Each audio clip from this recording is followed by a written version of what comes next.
The Watcher of 657 Boulevard. Chapter 1. The House on Boulevard. There are houses that breathe with a life of their own, homes whose history seeps into their walls, and the house at 657 Boulevard in Westfield, New Jersey, was one such place.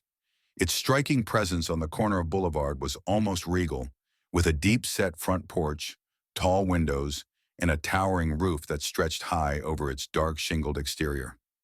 Constructed in 1905, the house carried more than a century's worth of stories, secrets, and perhaps something else, something far more sinister. To Derek and Maria Broaddus, 657 Boulevard was a dream realized. The house, with its sprawling yard and ample rooms, was everything they had longed for as they raised their three young children in a modest suburban life. Moving to Westfield, a town known for its quiet charm and safety, felt like a step into a postcard life. But like most dream homes, this one came with a hidden history, one that would soon unfurl in ways they could never have anticipated. Chapter 2. The First Night. Derek arrived late one evening to finish up some last-minute work in the house. They had yet to move in, and the rooms were still silent, untouched by their family's laughter, waiting for life to fill them. It was dark, and the house felt cavernous and empty, every sound reverberating off walls and echoing into shadowy corridors. After a few hours of fixing up paint in the living room, he decided to call it a night. Passing through the foyer, he checked the mailbox, which was nestled on the side of the house like a watchful eye. He found a single white envelope, curiously addressed only to the new owner. Intrigued, he tore it open right there under the porch light, his fingers holding the letter as he read. The handwriting was jagged and childlike, almost frantic in places. Dearest new neighbor at 657 Boulevard, allow me to welcome you to the neighborhood. A strange line, he thought, but as he read further, his sense of excitement transformed to confusion, then rapidly to a chilling sense of dread. 657 Boulevard has been the subject of my family for decades now, and as it approaches its 110th birthday, I have been put in charge of watching and waiting for its second coming. My grandfather watched the house in the 1920s, and my father watched in the 1960s. It is now my time. Derek froze, his eyes scanning over the lines, his pulse quickening as the letter grew stranger. Why are you here? I will find out. Do you know the history of the house? Do you know what lies within the walls of 657 Boulevard? The words on the page seemed to grow darker as he read, as though they were written not in ink but in shadows, shadows that clung to the house like a secret. And then came the question that would haunt him. Do you need to fill the house with the young blood I requested? Once I know their names, I will call to them and draw them too. Sick me. It was signed in a simple but chilling fashion. Welcome, my friends. Welcome. Let the party begin. The Watcher. Derek's skin prickled. There was something terribly wrong with this place. He felt as though he wasn't alone, as though something was watching him right there in the stillness of the night. Shakily, he folded the letter and made his way back to the car, a chill settling into his bones. Little did he know, this was only the beginning. Chapter 3. Breaking the news. When Derek returned home, his wife Maria was waiting, expecting to hear stories of their new home, perhaps more ideas for the renovations they planned to make. Instead, Derek held the letter out to her, his hand trembling slightly. She took it, skimming it quickly, and her face shifted from confusion to shock to horror. The Watcher, the name echoed in her mind, an anonymous, malevolent presence that seemed to know more about them than anyone should. Maria's heart raced as she thought of her three children, just 5, 8, and 10 years old, who were sleeping peacefully in the next room. In her mind, the house transformed from a safe haven to a place of dread. Together, Derek and Maria decided they had to tell the police. Early the next morning, they visited the Westfield Police Department, where Detective Leonard Lugo took the letter and studied it with a deep frown. Any idea who could have written this? Lugo asked, looking at them. Derek and Maria shook their heads. Detective Lugo took the letter seriously, recognizing the disturbing nature of its content. But as he read, he advised them to avoid telling their neighbors or anyone else.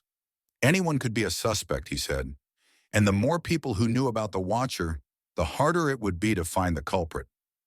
They left the police station feeling even more isolated than before. Returning to 657 Boulevard to continue the renovation process now felt like walking into the lion's den. But what could they do? They'd already invested so much in this home, and moving would come at an enormous financial and emotional loss.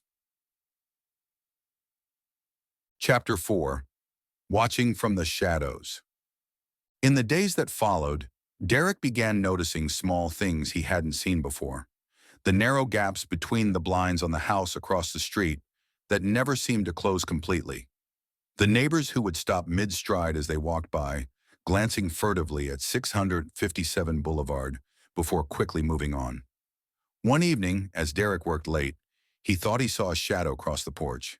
When he opened the door, he found nothing but the cold night air and the creaking sound of the wind through the trees.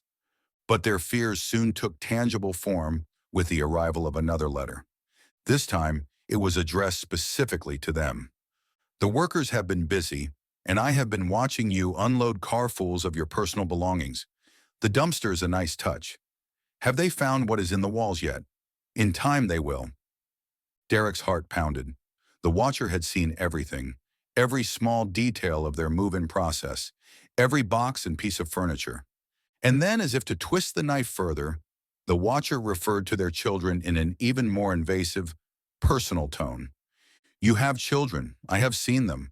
So far, I think there are 3 that I have counted. Are there more on the way? Derek's blood ran cold as he read on. It will help me to know who is in which bedroom. Then I can plan better. All of the windows and doors in 657 Boulevard allow me to watch you and track you as you move through the house. It was as if this person were inside the walls, as if they could see through the very eyes of the house. Chapter 5. The Private Investigation.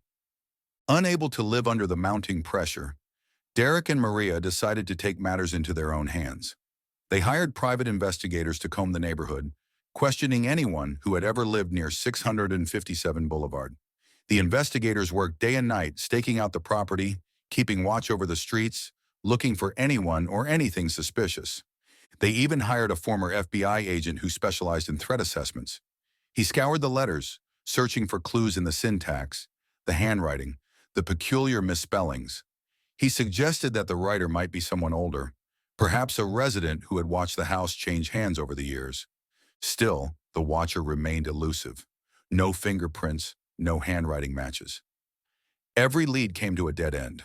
Their only discovery was more unsettling than reassuring. The letter's references to young blood mirrored the vocabulary of a real estate developer who had once lived nearby. Was the Watcher someone with a personal vendetta against the house itself? Or was this fixation something older, something darker, something inherited over generations? Chapter 6. The Final Letter. The last letter arrived after several months of eerie silence.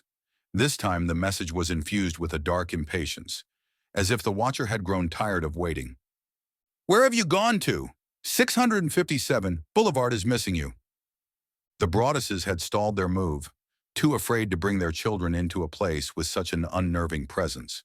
But this final letter made it clear that the Watcher was watching them, regardless of whether they were there. Maybe a car accident, maybe a fire, maybe something as simple as a mild illness that never seems to go away. It was as though the Watcher was placing a curse on their family, a curse that extended beyond the house itself. Chapter 7. An Unfinished Chapter. Eventually, Derek and Maria realized that they would never feel safe at 657 Boulevard. Heartbroken and defeated, they put the house back on the market, but it languished unsold. Rumors of the Watcher had spread, and potential buyers were too afraid to take the risk. In the end, they sold the house at a significant loss, closing the door on their nightmare. To this day, the mystery of the Watcher remains unsolved, a dark and lingering question over the quiet streets of Westfield, New Jersey. Some say it was a prank, others believe it was someone close to the Broadduses, and still, others think the house itself holds a power to draw people into its web, trapping them in a cycle of fear. 657 Boulevard stands tall, a silent monument to unanswered questions. Its windows, once so welcoming, now appear hollow and watchful, like eyes that know secrets. Secrets that only the watcher may ever truly understand.